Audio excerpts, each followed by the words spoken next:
अमरहन्ताणं नमो सिद्धाणं नमो आयरीयाणं नमो वज्झायाणं नमो लोये सौवसाहुणं। मङ्गलं भगवान् वीरो मङ्गलं गौतमो गणी मङ्गलं कुन्दकुन्दार्यो जैनधर्मोऽस्तु मङ्गलं। सर्वमङ्गलमाङ्गल्यं सर्वकल्याणकारकं प्रधानं सर्वधर्माणां जैनं जयतु शासनं। वन्दितु सौवसिद्धे धुवमचलमणोवमं गदिं पत्ते वोच्छामि समयपाण मिनमो सुदकेवली भणिदं। नमः समय साराय स्वानुभूत्या चकासते चित्स्वभावाय भावाय सर्वभावान्तरच्छिदे। अध्यात्म के जोर में जो एकांत अपार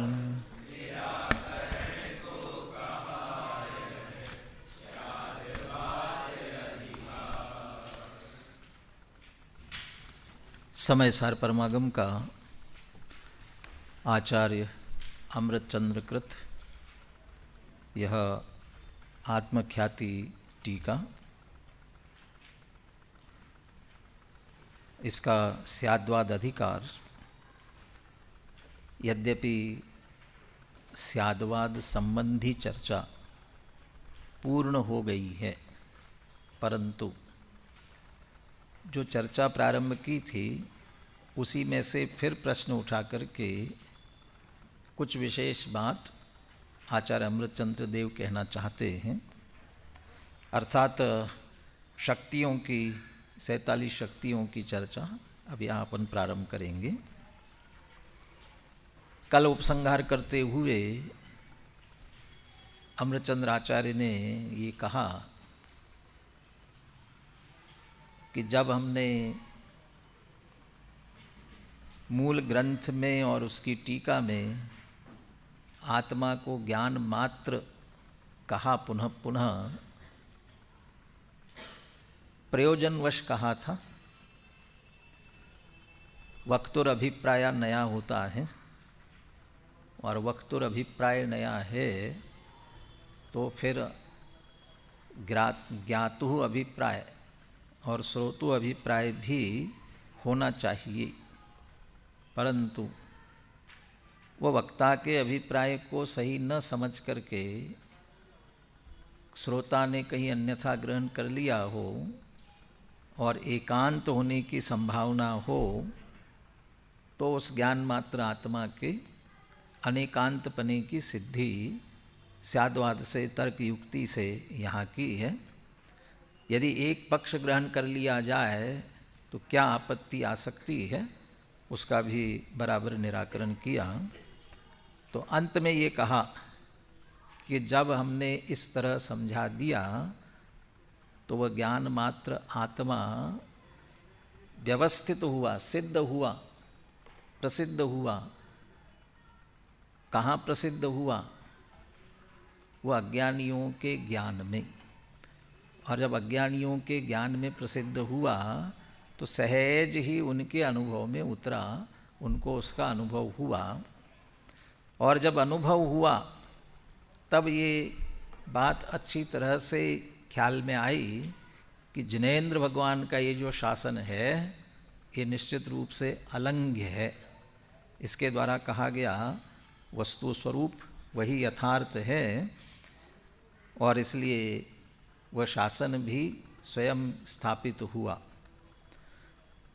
इसके भावार्थ में पंडित जयचंद जी छाबड़ा ने पुनः पूरे विषय को दोहराया है।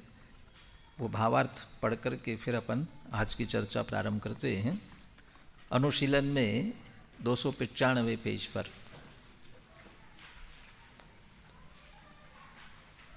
उक्त कलशों का भावार्थ में पंडित जयचंद जी छाबड़ा इस प्रकार स्पष्ट करते हैं। ज्ञान मात्र आत्मवस्तु अनेकांतमय है, परंतु अनादिकाल से प्राणी अपने आप अथवा एकांतवाद का उपदेश सुनकर ज्ञान मात्र आत्म तत्व संबंधी अनेक प्रकार से पक्षपात करके ज्ञान मात्र आत्म तत्व का नाश करते हैं। उनको स्याद्वाद ज्ञान मात्र आत्म तत्व का अनेकांत स्वरूपना प्रकट करता है, समझाता है। वस्तु तो ऐसी है, फिर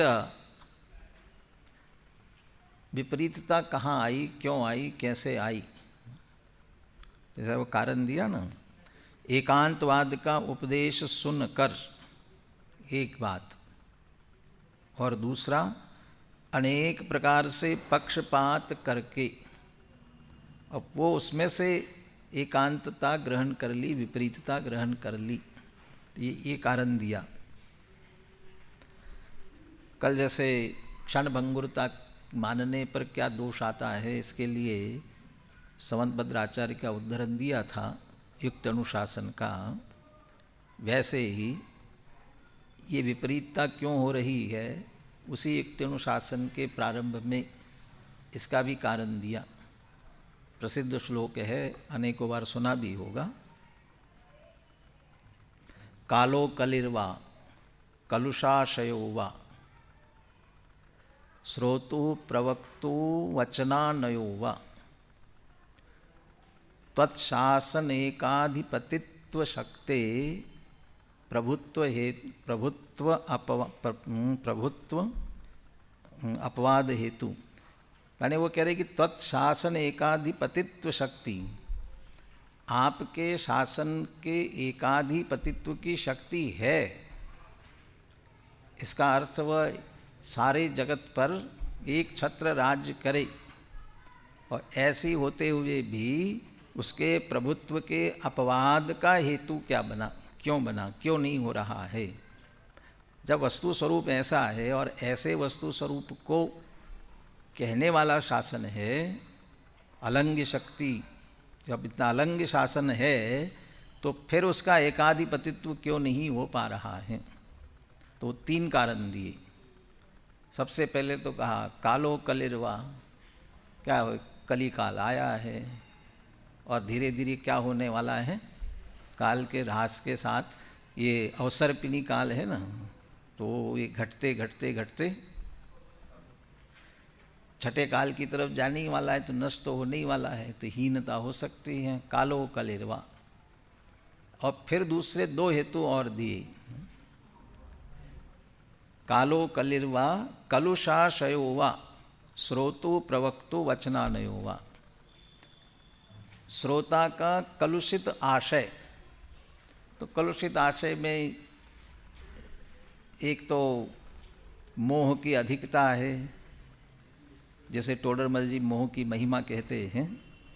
स्वयं तो कभी विचार आता नहीं है वस्तु स्वरूप को समझने का, श्री गुरु समझाते हैं तो भी उस तरफ ध्यान नहीं जाता है। प्रत्यक्ष भाषित होता है वो तो नहीं मानता है, और देहादि में एकत्व बुद्धि विपरीतता जो चली आ रही वैसा कि वैसे ही मानता है। तो ये कहते हैं श्रोताओं का कलुषित आशय। यहाँ बैठकर जिनवाणी सुन रहे हो तो भी अपने आशय से, अपने अभिप्राय से, जिनवाणी के अनुसार नहीं। चौथे ही कलश में अमृतचंद्र आचार्य ने भी कहा, उभयर्णय विरोध ध्वंसिणी स्यात् पदांके जिण वचसी रमन्ते ये स्वयं वांत मोहा। जिण वचसी रमन्ते ये स्वयं वांत मोहा। वहाँ वैसे अलग अर्थ लिया है, लेकिन मैं उसका दूसरी तरह से अर्थ करता हूँ। वहाँ तो कहा है कि जिन वचसी रमन्ते ये रमन्ते ते स्वयं वांत मोहा। उनका वमन स्वयं मोह का वमन हो जाता है। अब मैं स्वयं वांत मोहा का अर्थ पहले लेता हूँ। ये स्वयं वांत मोहा जिन वचसी रमन्ते ते सपदि समय सारम अक्षुण्णम ईक्षन्त एव वे तत्काल समय सारूप शुद्ध आत्मा को देखते हैं, लेकिन जिन वचनों में रमनता वांत मोहा होना चाहिए, मोह का वमन करके होना चाहिए। और मोह में देहादि की एकत्व बुद्धि तो है ही, लेकिन जो हमारा पूर्वाग्रह पड़ा हुआ है, नहीं हम तो ऐसे ही समझते हैं, जैसा मैं समझता हूँ ऐसा ही स्वरूप है, ठीक है जिनवानी ऐसा कहती है, लेकिन ये स्वरूप माने वो एकांत का आग्रह जो पढ़ा हुआ है वो नहीं छूटता है। तो ये इसको कह रहे हैं श्रोतु कलुषाशयो वा, श्रोता का कलुषित आशय। खिमचंद भाई का वाक्य याद आता है मुझे, उदय सहित होकर उदय रहित की बात सुनेंगे तो कैसे समझ में आएगा। उदय सहित होकर के माने जो दर्शन मोहनी के उदय से, मोह के उदय से देह में एकत्व बुद्धि है, पर में सुख बुद्धि है, रागादि विकारी परिणाम हो रहे हैं, यही मेरे हैं ऐसा भाव पड़ा हुआ है, और ये सब उदय जनित परिणाम हैं। ये सब औदयिक भाव है, संयोग औदयिक भाव है, परिणाम जो हो रहे वे औदयिक भाव है, और इनमें एकत्व बुद्धि हो रही है ये भी औदयिक भाव है। और इन सब को लेकर उदय सहित होकर और शुद्ध आत्मा की बात सुन रहे हैं। नवी होदि अब पमत्तो न पमत्तो जान गो दुजो भाव, प्रमत्त प्रमत्त नहीं है, क्यों नहीं है, कैसे नहीं है, क्योंकि प्रमत्त प्रमत्तपना गुणस्थान है, औदयिक भाव है। तो जब उनसे रहित शुद्धात्मा की बात चल रही है और हम उदय सहित होकर के सुनना चाहते हैं, वो छूटता नहीं है। जैसे वो दो चींटियों का उदाहरण देते हैं ना, एक गंदगी पर रहने वाली चींटी, एक शक्कर के ढेर पर रहने वाली चींटी। वो शक्कर पर ढेर पर रहने वाली चींटी कहती है भैया कहाँ गंदगी में पड़े हो, यहाँ आकर के बढ़िया शक्कर का मीठा स्वाद ले लो। जब विश्वास नहीं होता ना, वो गंदगी दबा करके आती है अंदर मुंह में, अब मुंह में गंदगी दबी है और शक्कर खाता जाए। ऐसे ही श्रोतु कलुषाशयो वा, श्रोताओं का अंदर से आशय में कलुषता पहले से पड़ी हुई है, और फिर कहने में भले ही जिनवानी अमृत समान है, बहुत मीठी लगती है, बोलने में बहुत बोले, लेकिन इन परिणामों के साथ इन परिणामों को सुरक्षित रखकर सुनना चाहते हैं तो कैसे समझ में आ सकेगी। और दूसरा कारण दिया प्रवक्तु वचनान्वयो वा, और जो उसकी व्याख्या करने वालों ने सबसे पहला इसे कारण लिया, क्या कारण है, बाद में श्रोतांग कलुषित आशय लिया, अब फिर तीसरा कारण डाला। भी कुछ नहीं आता समझ में तो कलिकाल ही समझ लेना चाहिए। इन पहला कारण दिया वचनानयो वा, प्रवक्तु वचनानयो वा, और उसमें प्रवक्तु में किसको कहा, प्रवक्ता, उपदेशदाता। कौन उपदेशदाता, आचार्यादिक को कहा। अरे बाद के कदाचित आचार्यादिकों ने उपदेश देते समय नए अनेकांतात्मक दृष्टिकोण में ध्यान रखकर न देते हुए कहीं न कहीं एकांत पर कुछ पोषण हुआ, अनया, वो वचनानयो हुआ, वचन की अनयता, वो कारण बनी जिसके कारण एकांत पुष्ट हुआ कहीं न कहीं। अब वो उपदेशदाता अपने ही आचार्य हो ऐसी बात नहीं है, क्योंकि अपने आचार्य तो स्वयं उपदेश देते ही नहीं हैं। वे तो हमेशा केवली सुध केवली भणिदम, केवली श्रुत केवली कथित, जो हमारे पास तक आया है वो हम कहते हैं। अन्य आचार्यों ने बाद में जो उपदेश दिए ही अपनी मति कल्पना से, नहीं हमें तो ऐसा नहीं भाषित होता, ऐसा भाषित होता है, और कुतर्क करते हुए जो करने का प्रयास किया वो वचनानयो हुआ। वे प्रवक्ता, वे मिथ्या निरूपित करने के कारण से। तो ये एकांत, इसलिए दोनों बातें लिखी, एकांतवाद का उपदेश सुनकर और अनेक प्रकार से पक्षपात करके वो यथार्थ आत्मा का स्वरूप था उसे कहीं न कहीं विपरीतता में लिया। और ये ज्ञान मात्र के विविध पहलू जो लिए हुए हैं ना, अब इतनी बारीकी से दर्शन में रुचि वो उनको जानना चाहिए। न्याय शास्त्रों में कौन इस तरह से मानने वाला है, ज्ञेयों से ज्ञान होता है, वो क्षणिकता के साथ में कैसा उसका संबंध है, एकता और अनेकता के साथ किस प्रकार से संबंध है, ये सभी दृष्टिकोण उन दर्शनों में मिलते हैं, प्रमाण के स्वरूप में उनमें सभी प्रकार से ये मिलते हैं। तो यहाँ जब इस तरह से एकांत ग्रहण करने वाले हैं उनके लिए अनेकांत या स्याद्वाद जो है वह यथार्थ वस्तु का स्वरूप प्रकट करता है, समझाता है। अब ये जो स्वरूप यहाँ बता दिया, अब इस स्वरूप के साथ आगे हम जयचंद जी छाबड़ा का भावार्थ पढ़ते हैं। यदि अपने आत्मा की ओर दृष्टिपात करके अनुभव करके देखा जाए तो स्याद्वाद के उपदेशानुसार ज्ञान मात्र आत्मवस्तु अपने आप अनेक धर्मयुक्त प्रत्यक्ष अनुभव गोचर होती है। ऐसा स्वरूप अच्छी तरह अनेकांतात्मक समझकर फिर उस आत्मा की तरफ स्वसन्मुखता दृष्टि कर दी जाए तो वैसा ही आत्मा अनुभव में आता है। जो ये कहा था ना, अनेकांत अनुभूति में उतरा आत्म राय, वो आत्मा निश्चित रूप से अनुभूति में आता है। इसलिए हे प्रवीण पुरुषों, तुम ज्ञान को तत्स्वरूप, पर के द्रव्य क्षेत्र काल भाव से असत स्वरूप, नित्य स्वरूप, अनित्य स्वरूप इत्यादि अनेक धर्म स्वरूप प्रत्यक्ष अनुभव गोचर करके प्रतीति में लाओ। तो जिन्हें हुआ उन्हें अनुभव में आता है, इसलिए सबको कह रहे हैं, सभी भी ऐसे अनेकांतात्मक दृष्टिकोण लेकर के यदि हम उसका लक्ष्य करते हैं तो अनुभव में वह आएगा। यही सम्यक ज्ञान है, सर्वथा एकांत मानना वह मिथ्या ज्ञान है। अनेकांत अर्थात स्याद्वाद, यद्यपि दोनों एकार्थवाची नहीं हैं, परंतु यहाँ दोनों को एकार्थवाची जैसे ही कर दिया। अनेकांत प्रतिपाद्य है, स्याद्वाद उसका प्रतिपादक है, इन दोनों को एक भी कह देते हैं। अनेकांत अर्थात स्याद्वाद वस्तु स्वरूप को यथावत स्थापित करता हुआ स्वतः सिद्ध हो गया। वह अनेकांत ही निर्बाध जिनमत है और यथार्थ वस्तु स्थिति को कहने वाला है। कहीं किसी ने असत कल्पना से वचन मात्र प्रलाप नहीं किया है। ये जितना अनेकांतात्मक निरूपण किया उसके लिए कह रहे हैं, किसी ने असत कल्पना से वचन मात्र प्रलाप नहीं किया है। सर्वज्ञ भगवान ने स्वयं जान करके यह निरूपण किया है। तीर्थंकर की धुनी गणधर ने सुनी, अंग रचे चुनी ज्ञानमयी, सो जिनवर वाणी शिव सुखदानी त्रिभुवन मानी।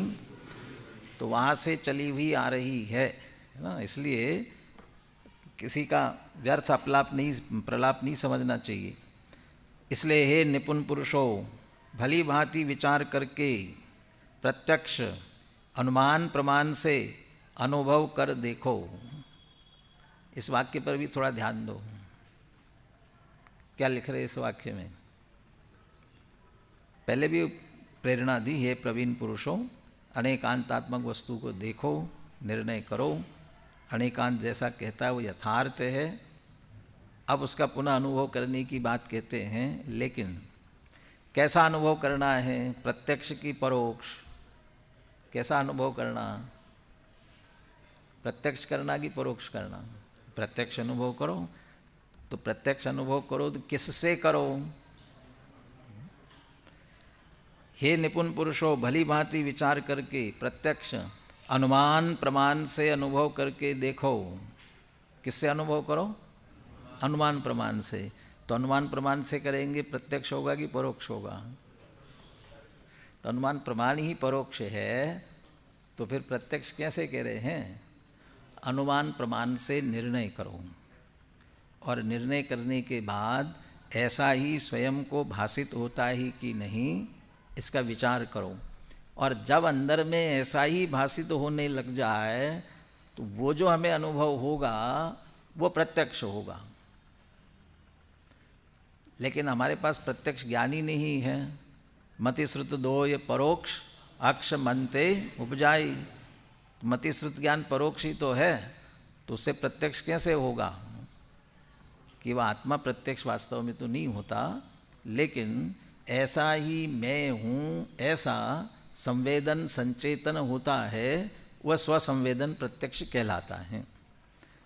और ऐसा आत्मा श्रद्धान में आने पर, दृढ़ होने पर नियम से अतीन्द्रिय आनंद की कनिका जागृत होती है और वह अतीन्द्रिय आनंद अनुभव में आता है। वह आनंद प्रत्यक्ष है। माँ अन्यान प्राक्षी, माँ अति प्राक्षी, पूछने नहीं जाना पड़ेगा। जब ऐसा लीन होंगे तो निश्चित रूप से प्रकट आनंद अतीन्द्रिय प्रकट होता है। वो स्वयं अनुभव उसकी अपेक्षा से भी प्रत्यक्ष कहते हैं। यद्यपि पुनः वो तो मति श्रुत ज्ञान में ही तो आएगा वो आनंद भी। वितरा विज्ञान पाठमाला में मति ज्ञान की परिभाषा दोनों तरह से दी है। वो दूसरा दृष्टिकोण लिया, वो कहाँ से लिया हुआ है ढूंढना, अभी एक बार फिर देखेंगे उसको। ये तो प्रसिद्ध है, तद इंद्रियान इंद्रिय निमित्तम, इंद्रिय मन से होता है वो मति ज्ञान है, तो प्रसिद्ध है। परंतु दूसरा जो दृष्टिकोण दिया, कौन सा? पराश्रय की बुद्धि छोड़कर स्वसन्मुखता से होने वाला जो वो आत्मज्ञान है, स्वसन्मुखता से जो ज्ञान हुआ वो मति ज्ञान है। परीक्षा मुख में तो कहते ही है ना, आप कह रहे इंद्रियान इंद्रिय निमित्तम, ठीक है। तो जो जड़ पदार्थ है, जो इंद्रिय मन के विषय बनते हैं, उनको जानने के लिए इंद्रिय मन की आवश्यकता पड़ती है। परंतु आत्मा को स्वयं जानने के लिए इंद्रिय मन की कहाँ आवश्यकता है? वहाँ तो उल्टा एक तरह से बाधक जैसे होंगे, इंद्रिय मन बीच में आएंगे तो उनके जो विषय है वो आगे आते जाएंगे। तो परीक्षा मुख में तो कह दिया ना कि जो स्वप्रकाशक नहीं मानते हैं उनके लिए सोन्मुक्तया प्रतिभासनम स्वस्य व्यवसाय, और क्या उदाहरण दिया? अर्थस्यैव। बने जैसे पदार्थ की ओर उन्मुख होने पर पदार्थ का ज्ञान होता है, वैसे ही स्व की ओर उन्मुख होने पर स्व का ज्ञान होता है। अब पर की ओर उन्मुख होकर जिस पदार्थ को देखने जानने जा रहे हैं वह इंद्रिय आदि का विषय है तो ठीक है, उनसे होता है। लेकिन आत्मा तो अतीन्द्रिय है ना, तो अतीन्द्रिय है तो वहाँ इंद्रिय मन की कहाँ आवश्यकता है? इसलिए स्वसन्मुखता में वो होने वाला वह भी मति ज्ञान है और वह एक तरह से अतीन्द्रिय है। तो इसमें आगम अध्यात्म में थोड़ा बहुत अंतर पड़ता है। टोडरमल जी ने बहुत विस्तार से इस पर चर्चा की है। इसलिए यहाँ कह रहे कि प्रत्यक्ष अनुमान प्रमाण से अनुभव करके देखो, अनुमान प्रमाण से निर्णय होगा और फिर प्रत्यक्ष अनुभव होगा। बहुत आचार्यों ने थ्योरी तो बहुत दी है, प्रैक्टिकल करने की ज़रूरत है। 144वीं गाथा की टीका में प्रथम श्रुत ज्ञान के अवलंबन से ज्ञान स्वभावी आत्मा का निर्णय करके फिर प्रकट प्रसिद्धि के लिए इंद्रिय और मन के माध्यम से बाहर जाने वाले मति ज्ञान तत्व को वहाँ से समेटकर आत्मसन्मुख करना, और फिर अनेक विकल्पों के द्वारा जो शब्द क्या लिखा ध्यान नहीं आ रहा है, लेकिन वो श्रुत ज्ञान वह भी स्थिर नहीं हो पा रहा है, उसे भी उन सारे विकल्पों से समेटकर वो श्रुत ज्ञान तत्वों को भी आत्मसन्मुख करना। और जब ऐसा करते हैं तो वो जो आत्मा अनुभव में आता है और फिर वो पक्षाति क्रांति की तरफ लेकर के गए उसको। तो मति श्रुत ज्ञान वर्तमान की जितनी जानने की सामर्थ्य है बस उसको स्वसन्मुख करना है, और जहाँ स्वसन्मुख होता है वहाँ सहज स्व अनुभव में आता है, वही प्रत्यक्ष कहलाता है। चलिए, इस तरह से ये पिछली चर्चा थी। अब पुनः शिष्य प्रश्न कर रहा है, देखिए क्या प्रश्न कर रहा है और इसमें से क्या आगे चर्चा निकलती है। अब 47 शक्तियों का एक नया प्रकरण जैसा प्रारंभ हुआ इसमें, इसलिए इसका भी गायक व प्रबोधिनी टीका में अलग से मंगलाचरण लिखा। चलिए उस मंगलाचरण को भी पढ़ लीजिए। अनंत शक्तियाँ उल्लसित यद्यपि आत्मराम, ज्ञान मात्र के ज्ञान को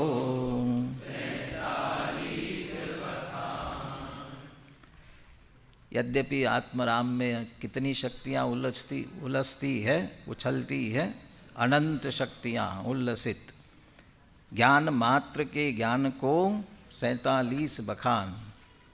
लेकिन वो ज्ञान मात्र जो आत्मा है उसका अच्छी तरह से ज्ञान हो, समझ में आए, महिमा आवे, इसके लिए 47 का, मात्र 47 शक्तियों का बखान करते हैं, वर्णन करते, व्याख्यान करते हैं। अब जो चर्चा आ रही है वो ऐसी चर्चा आ रही है मानो अमृतचंद्र आचार्य सामने बैठे हुए हैं और शिष्य उनसे पूछ रहा है और आचार्य उत्तर देते जा रहे हैं। संवाद शैली, शिष्य पूछता जाता है, आचार्य बताते जाते हैं। ऐसी शैली में आगे चर्चा कर रहे हैं।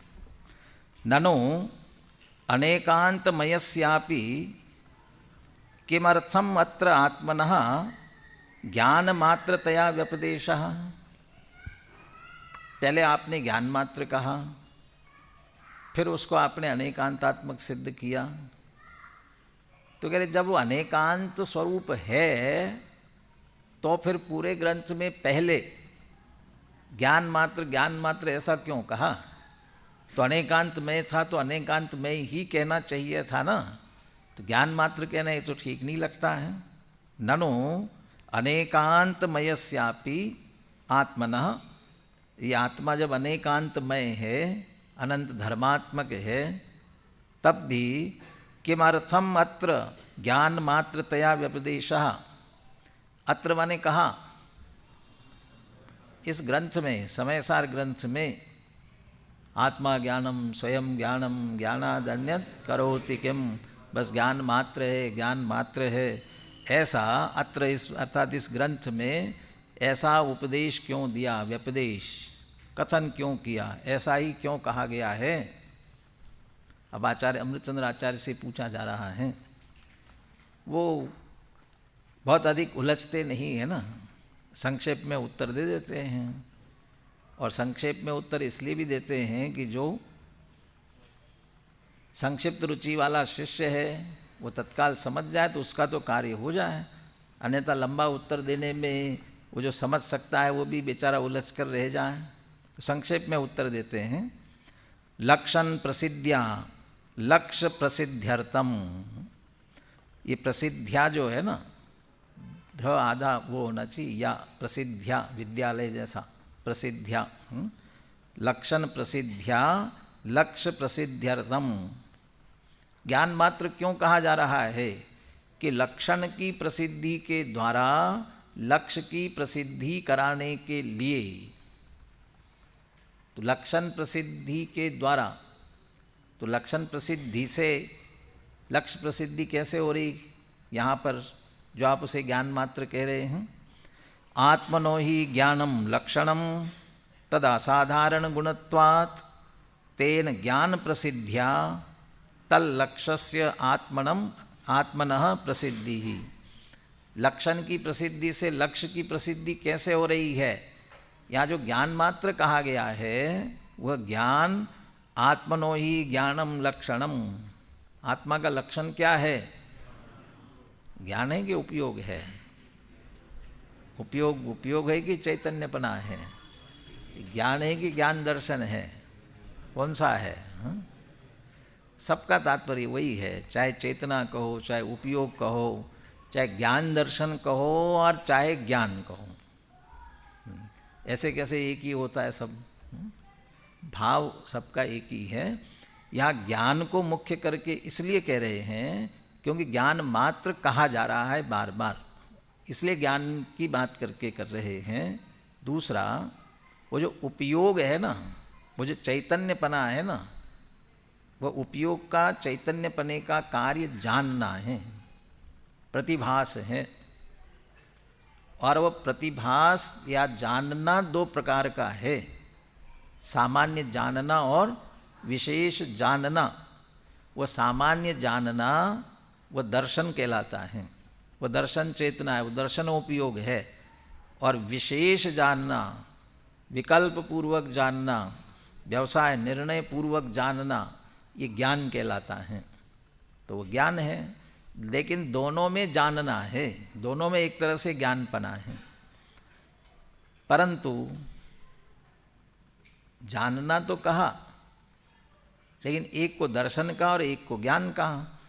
तो उसमें से ज्ञान क्यों लेते हो? क्योंकि वो दर्शन और ज्ञान में भी ज्ञान प्रधान है, ज्ञान मुख्य है। क्यों? क्योंकि विकल्पात्मक है, निर्णयात्मक है, उसमें निर्णय होता है। दर्शनोपयोग में निर्णय नहीं हो पाता है, इसलिए ज्ञान की मुख्यता से बात करते हैं और ज्ञान को लक्षण कह रहे हैं। लेकिन वो अविनाभावी है। ज्ञान दर्शन चैतन्यपना, अभेदपने से चैतन्य कहते हैं, तो दोनों भी लेते हैं। एक अकेला ज्ञान को मुख्य करके यहाँ बात कर रहे हैं। आत्मनो ही ज्ञानम लक्षणम तद असाधारण गुणत्वात्। क्यों ज्ञान ही लक्षण क्यों है? वो असाधारण है। अभी हमारे सेकेंड ईयर फाइनल विद्यार्थियों ने जीवाजीव अधिकार पढ़ा है, उसके उपसंहार में अमृतचंद्र आचार्य ने चर्चा की है। वर्णाध्यायी सहितस्तता विरहितो द्वेधास्त्यजीवो यतः। वो कहते अजीव जो है ना, दो प्रकार का है, वर्णादि से सहित और वर्णादि से रहित अजीव। अजीव दो तरह के हैं, कुछ वर्णादि सहित है, कुछ वर्णादि रहित है। इधर कनिष्ठ वाले विद्यार्थी बैठे हैं। अजीव दो तरह के हैं क्या? ऐसे कुछ वर्णादि सहित, कुछ वर्णादि रहित। वर्णादि रहित अजीव कौन है भी? वर्णादि से रहित अजीव कौन है? अच्छा है ख्याल में, मतलब मैं समझ रहा हूँ कि पुद्गल में ही दोनों घटित तो नहीं कर रहे हैं। क्यों अजीव कहते हमें लग रहा है कि पुद्गल, और उसमें वर्णादि रहित पुद्गल कौन सा आ गया? और वर्णादि सहित अजीव कौन है? पुद्गल द्रव्य। पुद्गल द्रव्य भी अजीव है, धर्म अधर्म आकाश काल भी अजीव है, लेकिन वे वर्णादि रहित है। और एक पुद्गल है वर्णादि सहित है। तो कहते वर्णादि रहित कुछ अजीव है ना, तो कहते जीव का लक्षण वह वर्णादि रहित अमूर्त तत्व, इसे लक्षण नहीं बनाया जा सकता। यदि इसे लक्षण बनाया तो वे जो वर्णादि रहित धर्म अधर्म आकाश काल उनमें भी चला जाएगा। इसलिए ज्ञानियों ने बहुत सोच विचार करके लक्षण बनाया चैतन्यपना, चेतना। और वह अव्याप्ति अतिव्याप्ति सब दोषों से रहित जीव का लक्षण है, जीव का जीवन है, वही मूल लक्षण। उसे यहाँ कह रहे कि असाधारण गुणत्वात्। असाधारण मतलब असाधारण गुण होने से, असाधारण सब में न पाया जाए, अकेला उसी में पाया जाए। तो आत्मा को छोड़कर, जीव को छोड़ करके और किसी द्रव्य में वह नहीं पाया जाता। वह आत्मा का असाधारण गुण है, बस इसलिए उसे लक्षण बनाया है।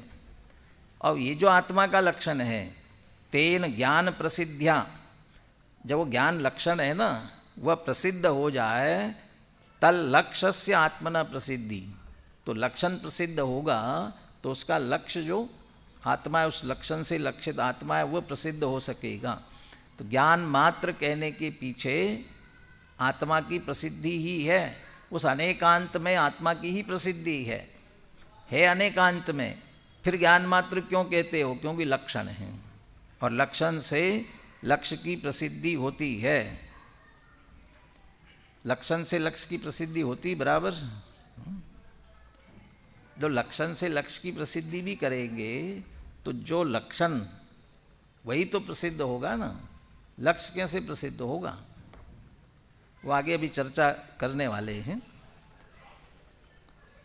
यहाँ पिसी हुई शक्कर रखी हो, नमक रखा हुआ हो, और भी बिल्कुल वैसे दिखाई देने वाले वो मार्बल भी पीस कर रखा जाए ना, वो भी वैसे ही दिखेगा। और भी जो जो सफ़ेद दिखाई देते हैं वो सब रखे हुए हो, और आपसे कहा जाए इसमें एक शक्कर है, पहचानो, कैसे पहचानोगे? शक्कर कौन सी है, कैसे पहचानोगे? तो सबको थोड़ा थोड़ा चख करके देखेंगे ना, और चख करके देख कर शक्कर का निर्णय कैसे करोगे? ये शक्कर है कैसे करोगे? मिठास चखने में आई। तो आपको मिठास प्रसिद्ध हुई ना, शक्कर कैसे प्रसिद्ध हुई? क्योंकि जो मीठा होता है वह शक्कर है। असाधारण गुणत्वात्, वह मीठापना उसका असाधारण गुण है। नहीं, वो तो गुड़ में भी होता है, मिश्री में भी होता है, आम में भी होता है, और जितने मीठे फल है सब में होता है ना, फिर शक्कर ही कैसे कहलाएगा? फिर आप केमिस्ट्री में चले जाओ, और केमिस्ट्री में जाके देखो, वो सब ग्लूकोज कहलाएगा। वो सब मीठे जितने हैं ना, वो सब शक्कर है। नहीं हो तो डायबिटीज़ वालों से पूछ लो, शक्कर नहीं खाना ये कहा है, इसका मतलब क्या? कि जिसमें शक्कर है वो नहीं खाना, तो किसमें कैसे पहचाने? वह मीठा लग रहा है, माने समझ लो उसमें शक्कर है। वह फिर न अंगूर है, न आम है, न कुछ नहीं है, वो सब शक्कर है मीठे पने से। तो उस मीठे पने से उसको पहचाना, लक्षण से, लक्ष्य की सब की। अभी अभी तो मीठे पने से मीठापना ख्याल में आया ना, कि नहीं मीठापना नहीं ख्याल में आया, शक्कर ख्याल में आया। क्यों? मीठे पने से मीठापना ही ख्याल में आना चाहिए, शक्कर क्यों ख्याल में आ रहा है? तो ज्ञान से ज्ञान ख्याल में आना चाहिए, आत्मा ख्याल में क्यों आ रहा है? आत्मा क्यों प्रसिद्ध हो रहा है? वो आगे स्पष्ट करते हैं। ननु किम अनया लक्षण प्रसिद्ध्या लक्ष्यमेव प्रसादनीयम। मैं एक और प्रश्न खड़ा किया, हमें तो आत्मा प्रसिद्ध करना है, तो फिर आत्मा ही प्रसिद्ध करे ना, लक्ष्य प्रसिद्ध करे। लक्षण की प्रसिद्धि से क्या लेना? किम ननु किम अनया लक्षण प्रसिद्धिया, ये लक्षण की प्रसिद्धि से हमें क्या लेना देना? कभी कभी लोक में कहते हैं ना, कोई किसी के संबंध में ज़्यादा पूछताछ करने लग जाओ तो ये कहा जाता है, तुम्हें आम खाने से मतलब कि पेड़ गिनने से? तुम्हें तो आम खाने से मतलब होना चाहिए। अब तुम पेड़ गिनने लगे, कौन से पेड़ का है, कहाँ से आया है, कैसे लाए हो, क्या क्या। तुम तो आम खाने से मतलब आम खाओ, क्यों झंझट में पड़ते हो? हमें तो आत्मा समझना है, आत्मा जानना है, आत्मा प्रसिद्ध करना है, तो आत्मा की प्रसिद्धि करो ना, लक्ष्य की प्रसिद्धि करो। लक्षण से क्या लेना देना है? ननो किम अनया लक्षण प्रसिद्धिया, लक्षण प्रसिद्धि से क्या करना है? लक्ष्यमेव प्रसादनीयम, लक्ष्य ही प्रसिद्ध करना है। उत्तर देते हैं, न प्रसिद्ध लक्षणस्य लक्ष्य प्रसिद्धि, प्रसिद्ध लक्षणस्यैव तत्प्रसिद्धि। जिसका लक्षण प्रसिद्ध न हो, लक्षण के संदर्भ में अच्छी तरह से एक निर्णय नहीं हुआ हो, लक्ष्य की भी प्रसिद्धि हो ही नहीं सकती है। ये वस्तु है, ये आप किस आधार से निर्णय करोगे, कैसे नक्की करोगे? लक्षण से ही तो नक्की कर सकोगे, बिना लक्षण से कैसे जानोगे ये यही वस्तु है? यानी बिना लक्षण के न अप्रसिद्ध लक्षणस्य लक्ष्य प्रसिद्धि, जिसका लक्षण प्रसिद्ध नहीं हो वह लक्ष्य भी प्रसिद्ध नहीं हो, वस्तु प्रसिद्ध नहीं हो सकती, निर्णय नहीं हो सकता है। अब यहाँ देख करके आप कहना चाहो सब एक से दिखाई दे रहे हैं, कैसे कहोगे? पीतल और सोना एक सा दिखता है, सब एक से दिख रहे हैं, सामान्य जनों के लिए तो एक से ही है। सुनार के लिए देखा जाए तो बराबर वह कसौटी पर कस करके लाइन खींच के देखता है, और उस लाइन में बराबर उसे पकड़ में आता है, ये सोना है, ये पीतल है।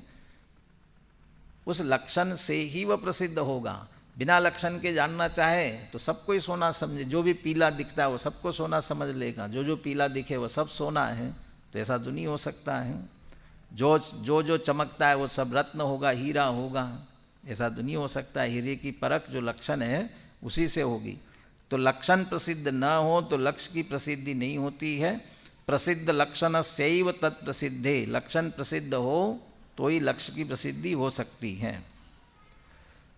ननो किम तम लक्ष्यम यद ज्ञान प्रसिद्ध्या ततो भिन्नम प्रसिद्ध्यति, वह क्या लक्ष्य है जो ज्ञान की प्रसिद्धि से उससे भिन्न सिद्ध किया जा रहा है। अभी तो आपने बार बार ये कहा है कि आत्मा तो ज्ञान मात्र है, ज्ञान मात्र है, ज्ञान को आपने लक्षण बनाया, तो क्या वो किम तल लक्ष्यम, वो क्या लक्ष्य है जो कि ज्ञान की प्रसिद्धि करके, ज्ञान प्रसिद्ध्या ततो भिन्नम प्रसिद्ध्यति, ज्ञान की प्रसिद्धि की और उससे भिन्न लक्ष्य की प्रसिद्धि करना चाहो तो क्या लक्ष्य है फिर वह ज्ञान मात्री तो आत्मा है, फिर क्या लक्ष्य है वह अलग से। न ज्ञानाद भिन्नम लक्ष्यम, ज्ञान से भिन्न कोई अलग लक्ष्य नहीं है, वो ज्ञान ही है। तो फिर आपने लक्षण तो बना दिया ना, तो वो भी बताते हैं। न ज्ञानात भिन्नम लक्ष्यम ज्ञानात्मनोर द्रव्यत्वेन अभेदात, ज्ञान आत्मनो, ज्ञान और आत्मा में द्रव्यत्वेन अभेदात, द्रव्य की अपेक्षा देखा जाए तो अभेद है। जो ज्ञान है सो आत्मा है, आत्मा है सो ज्ञान है, कोई अलग अलग नहीं। आत्मा में से ज्ञान अलग निकालना चाहो तो निकाल नहीं सकते हो, एक द्रव्य है। न ज्ञानात भिन्नम लक्ष्य, हमारे ज्ञान से भिन्न कोई अलग लक्ष्य नहीं है। माने ज्ञान यहाँ सिद्ध करेंगे और लक्ष्य कहीं बाहर ढूंढने जाएंगे, ऐसा नहीं है।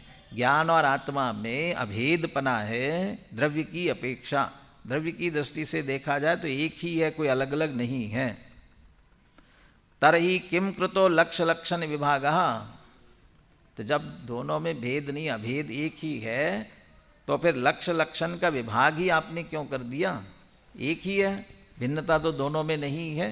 किम कृता लक्ष्य लक्षण विभाग, पुनः उसी बात को पुनः कहते हैं। प्रसिद्ध प्रसाद्यमानत्वात् कृताः, प्रसिद्ध प्रसाद्यमानत्वात् कृताः। लक्ष्य लक्षण का भेद क्यों किया? क्योंकि उसमें से कुछ चीज़ प्रसिद्ध है और कुछ प्रसाद्यमान है। प्रसिद्ध है, सिद्ध है, स्पष्ट है, और कुछ साध्य है, सिद्ध किया जाना है, समझना है उसे, वे प्रसाद्यमान है। ज्ञान जिसे लक्षण बनाया गया है वो अभी कह रहे हैं, आगे सब इसी में कहने वाले, अपने कहने की जरूरत नहीं है।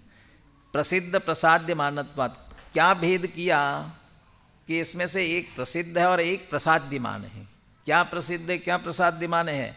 प्रसिद्धम ही ज्ञानम, ज्ञान प्रसिद्ध है, आत्मा प्रसिद्ध नहीं है। ज्ञान प्रसिद्ध है, ज्ञान मात्रस्य स्वसंवेदन सिद्धत्वात्, क्योंकि ज्ञानपना जो है वो स्वसंवेदन से प्रसिद्ध हो रहा है, सबको अनुभव में आ रहा है। संचेतन, संवेदन, स्वसंवेदन, जितने जीव मात्र है निगोद से लेकर सिद्ध भगवान तक, सबको स्वसंवेदन हो रहा है। इस दृष्टि से तो निगोद से सिद्ध भगवान तक सब एक दृष्टि में आ गए। स्वसंवेदन, निगोदिया जीव को भी स्वसंवेदन हो रहा है, बिल्कुल स्वसंवेदन हो रहा है। निगोदिया जीव सुखी है कि दुखी है? अरे सुखी है कि दुखी है?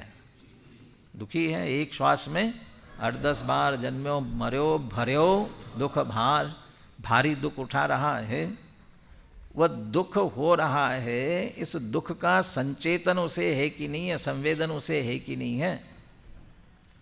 वह सम्यक दृष्टि है कि मिथ्या दृष्टि है? मिथ्या दृष्टि है। क्यों मिथ्या दृष्टि है? क्योंकि वह देह में एकत्व बुद्धि कर रहा है।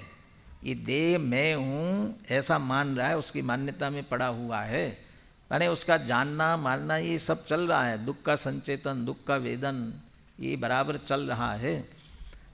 यद्यपि कर्म चेतना 2 इंद्रिय से फिर आती है क्रमशः आगे, अब इसलिए वो फिर अपने यही मेरा जीवन है ऐसा समझकर जीवन के लिए भागता है, दौड़ता है बचने के लिए, फिर वह धीरे धीरे आगे बढ़ता है।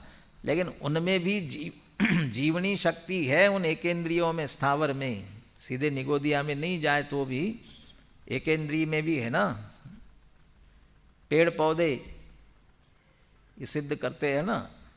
पेड़ को आप यहाँ अंदर लगा लो और धीरे धीरे जैसे बढ़ता जाएगा तो किधर जाएगा वो, बढ़ करके खिड़की में से बाहर। क्यों जा रहा है बाहर? सूर्य प्रकाश चाहिए उसे जीवित रहने के लिए। और नीचे जड़ें कहाँ जाएंगी? पानी की तरफ। क्यों जा रही है? माने वो जानती है ना। कहीं कहीं ऐसा भी कहते हैं, वो जड़ें फैलती है ना, और यदि कहीं खजाना गड़ा हुआ हो उसकी तरफ भी बढ़ती हैं जड़ें नीचे से, जिधर खजाना बड़ा गड़ा हुआ हो। इसका मतलब वो खजाना भी जानते होंगे। ये तो उसमें हो सकता है सोना है, धातु है, उसमें से भी उनको खाने का कुछ मिलता, माने उनके पोषण का मिलता होगा, इसलिए उधर जाती होंगी। लेकिन माने पानी की तरफ तो जा ही रही है, इतना तो संवेदन संचेतन उनमें भी है। माने स्वसंवेदनपना जीव मात्र में और वह संवेदन ज्ञान का है। ज्ञान जो है प्रसिद्धम ही ज्ञानम ज्ञान मात्रस्य स्वसंवेदन सिद्धत्वात्। अभी मुझे ध्यान नहीं आ रहा है गुरुदेव का उद्धरण किनका है, इसमें आप और इसमें पढ़ेंगे तो ख्याल में आ जाएगा। सुख को लक्षण नहीं बनाया, वीर्य को लक्षण नहीं बनाया, चारित्र को लक्षण नहीं, ज्ञान को ही लक्षण बनाया। क्यों? स्वसंवेदनत्वात्। वो स्वसंवेदन है, स्वपर प्रकाशक है ज्ञान। बाकी गुणों में स्वपर प्रकाशकपना नहीं है, संवेदनपना नहीं। माने उन सबका संवेदन ज्ञान के माध्यम से ही है। ज्ञान है तो उनका संवेदन बाकी सबका भी है। तो संवेदन से सिद्ध होगा ना, संवेदन नहीं होगा तो सिद्धि कैसे होगी? इसलिए करे ज्ञान को लक्षण बनाया, क्योंकि ज्ञान प्रसिद्ध है और ज्ञान में से ही फिर श्रद्धान भी, चारित्र भी, सुख भी, ये सब सिद्ध होंगे। तो ज्ञान मात्र से स्वसंवेदन सिद्धत्वात् तेन प्रसिद्धेन प्रसाद्यमानः तद अविनाभूत अनंत धर्म समुदय मूर्तिरात्मा। अब वो प्रसिद्ध हुआ, ये ज्ञान प्रसिद्ध हुआ। यदि ज्ञान प्रसिद्ध हुआ तद अविनाभवी तेन प्रसिद्धेन प्रसाद्यमानः, जो सिद्ध हमें करना है, जानना है, जो आत्मा है ना, लक्ष्य हमारा प्रसाद्यमान, जिसे सिद्ध करना है, वह उस ज्ञान का तद अविनाभूत, अविनाभावी। तो अविनाभावी क्या क्या है? अकेला ज्ञान ही नहीं है, अनंत धर्म समुदाय मूर्तिरात्मा। अनंत धर्मों का समुदाय और एक अभेद अखंड पने से मूर्ति, उनसे अनंत धर्मात्मक वो सिद्ध हो जाता है। क्योंकि एक पकड़ लिया है, उसके अविनाभावी वो पूरा पकड़ में आता ही है। तो पीछे कहा था अभेद है, द्रव्यपने से अभेद है। फिर भेद क्यों किया? कि उनमें से बाकी सब प्रसिद्ध नहीं है। अनंत धर्म तो है लेकिन वो प्रसिद्ध नहीं है, एक ज्ञान प्रसिद्ध है और ज्ञान की प्रसिद्धि से फिर सब पकड़ में आते हैं। रोज खाना बनाने वाले चावल पका कि नहीं पका देखने के लिए क्या करते हैं? एक चावल टटोल लेते हैं, पक गया तो एक चावल पका ना, ये सब पक गए। क्यों सब पके? अविनाभावी एक साथ है ना, सबके सब, एक पका सब पक गए हैं उसके साथ साथ में। स्वसंवेदन से ज्ञान प्रसिद्ध हुआ तो ज्ञान के साथ अविनाभावी है बाकी सारे अनंत धर्म। तो अनंत धर्मात्मक आत्मा प्रसिद्ध होता है। वह मीठा ऐसा जो जाना, मीठा और ये शक्कर है, निर्णय किया, तो मीठापना स्पष्ट है, व्यक्त है। और बाकी के जो अव्यक्त धर्म है, लेकिन आपके चखने में क्या आया? मीठापना आया। तो वो जो मीठापना चखने में आया, वो इतना सा जो आपने जिह्वा पे रखा, वो अकेला मीठा रखा होगा ना, रस, रस माने टपकने वाला रस नहीं, रस गुण वाला रस, चखने में आने वाला, वह रस ही रखा गया ना। स्पर्श, गंध, वर्ण ये नहीं आए, अकेला उसमें से निकल करके स्वाद आपके चखने में आया, तो बाकी के नहीं आए, आ गए उसके साथ। क्यों आए? क्योंकि अविनाभावी है, आते ही है, आए बिना रहते नहीं है। आपके इसमें ये अविनाभावी पढ़ा है ना, एक साथ रहने वाले सहभूत, वो बहुत सारे हेतुओं के उदाहरण दिए ना परीक्षा मुख में। उनमें एक उदाहरण दिया, मातुलिंगे रूपम रसात, मातुलिंगे रूपम रसात। ये जो तरबूज खरबूज, अब कुछ भी नाम दे दो, कहते इसमें निश्चित रूप से रूप है। क्यों? ये रसात, क्योंकि रस है ना, इसलिए। किसी अंधे को चखा दिया, अब चखा तो कह रहे इसमें रूप भी है कोई न कोई। क्या वर्ण है वो नहीं कह पाए, बता नहीं पाए, लेकिन इतना तो जानेगा इसमें वर्ण भी है, क्योंकि रस आ रहा है। तो रस आ रहा है तो वर्ण क्यों है? कि रस और वर्ण अविनाभावी है। निश्चित रूप से जहाँ रस है वर्ण ही नहीं, गंध स्पर्श ये सब भी उसके साथ में। ऐसे ज्ञान प्रसिद्ध हुआ, अकेला ज्ञान कहीं मिलेगा ही नहीं, पूरी दुनिया में ढूंढने चले जाना। हमारा ज्ञान कहीं भटक गया हो तो अलग बात है, उसको ढूंढने के लिए जाना हो तो, लेकिन अकेला ज्ञान कहीं से खोज के लाओ, ढूंढ करके लाओ। ज्ञान होगा तो उसके साथ में अनंत धर्म समुदाय, दूसरे ही कलश में कह दिया ना, अनंत धर्मणस तत्वम पश्यन्ति, वो प्रत्येक आत्मना अनंत धर्मना तत्वम पश्यन्ति, वो अनंत धर्मात्मक है। और जयचंद जी छाबड़ा ने वो अनंत धर्म बता दिए, अस्तित्व, वस्तुत्व, और क्या, द्रव्यत्व, प्रमेयत्व आदि जो अनंत सामान्य गुण, वे धर्म भी। फिर ज्ञान के साथ दर्शन, चारित्र, सुख, वीर्य आदि ये जो विशेष। फिर अभी जैसे सिद्ध करने के लिए नित्य अनित्य, एक अनेक, सत असत, ऐसे जो परस्पर विरुद्ध धर्म युगल, ये अनंत। और फिर जो वचन अगोचर है, ऐसे अनंत धर्म, वचनों में कहा नहीं जा सकता है, वचन की सीमा है, ऐसे अनंत धर्म, ऐसे अनंत धर्मात्मक आत्मवस्तु है पूरी। और ज्ञान से प्रसिद्ध होती है। ज्ञान आया, ये सब उसमें निश्चित रूप से होते हैं, क्योंकि ज्ञान अकेला हो नहीं सकता है। क्यों नहीं हो सकता? क्योंकि वह गुण है, और गुण द्रव्याश्रया निर्गुणा गुणा, वो द्रव्य के आश्रित ही होगा, इसलिए अकेला हो ही नहीं सकता है। यदि वह प्रसिद्ध हुआ है तो किसी न किसी द्रव्य का है, द्रव्य के आश्रित है। कौन से द्रव्य के आश्रित है? जिस द्रव्य का असाधारण गुण है, इसलिए वह आत्मा को प्रसिद्ध करता है। और आत्मा प्रसिद्ध हुआ ना, तो आत्मा क्या है? गुण है कि द्रव्य है? द्रव्य है। तो द्रव्य कैसा होता है? ये गुणों का समुदाय, इसलिए वह सहज अनंत गुणात्मक सिद्ध होता है। प्रसाद्यमानः तद अविनाभूत अनंत धर्म समुदय मूर्तिरात्मा, ततः ज्ञान मात्र अचलित निखातया दृष्टया क्रमाक्रम प्रवृत्तम तद अविनाभूतम धर्म अनंत धर्म जातम यद यावत् लक्ष्यते तत्तावत् समस्तमेव एकः खलु आत्मा। अब मैंने जितनी चर्चा की वो इस वाक्य में आ गई है। इसलिए जब ज्ञान मात्र कहा ना, ज्ञान मात्र, तो ज्ञान मात्र जिसका लक्षण है वहाँ अचलित निखातया दृष्टया, ज्ञान मात्र जहाँ दृष्टि में आ रहा है ना, वहाँ जो स्थिरपने से वहाँ खचित है निखात। ऐसे कौन? वहाँ देखो अच्छी तरह से, जब आप देखोगे तो क्या मिलेगा? क्रम अक्रम प्रवृत्तम तद अविनाभूतम अनंत धर्म जातम। क्या दिखाई देगा?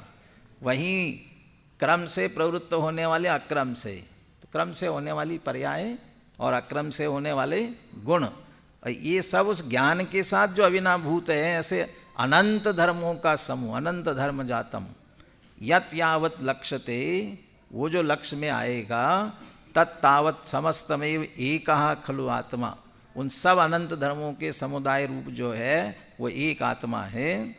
एतदर्थमेव अत्र अस्य ज्ञान मात्रतया व्यपदेशः। इसीलिए कहते हैं वो ज्ञान प्रसिद्ध है और बाकी का आत्मा प्रसिद्ध नहीं है। यदि साइलेंट होता ना, मैंने ज्ञान नहीं होता और बाकी आत्मा है, कैसे जानते, कैसे समझते?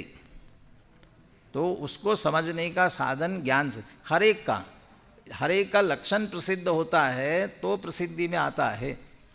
अग्नि में उष्णता नहीं होती, आप कैसे पहचानते अग्नि है? कैसे पहचानते? और उष्णता आती है तो बाकी जलने पर उसकी ज्वालाएं कैसी निकल रही, वर्ण, उसमें गंध भी होता है, रस भी होता है, भले हमारे चखने और उसका विषय इंद्रिय का न बने, वो सब है उसमें। एक लक्षण से पूरा द्रव्य निश्चित रूप से लक्षित होता है। इसलिए कह रहे हैं वह आत्मा अनंत धर्मात्मक ही है। हम उसे ज्ञान मात्र क्यों कह रहे हैं? ज्ञान लक्षण है। ज्ञान लक्षण क्यों है? क्योंकि प्रसिद्ध है, और वह प्रसिद्ध होता है तो आत्मा भी निश्चित रूप से प्रसिद्ध होता है। प्रसिद्ध तो हमें आत्मा ही करना है, परंतु ज्ञान के माध्यम से होता है, इसलिए उसे ज्ञान मात्र कह रहे हैं। और ज्ञान मात्र से प्रसिद्ध होने वाला वह आत्मा अनंत धर्मात्मक ही है। कौन कौन से अनंत धर्म है बताओ, कौन कौन से? पहले अब उसमें से कुछ बताते हैं, उनकी चर्चा अपन आगे करेंगे।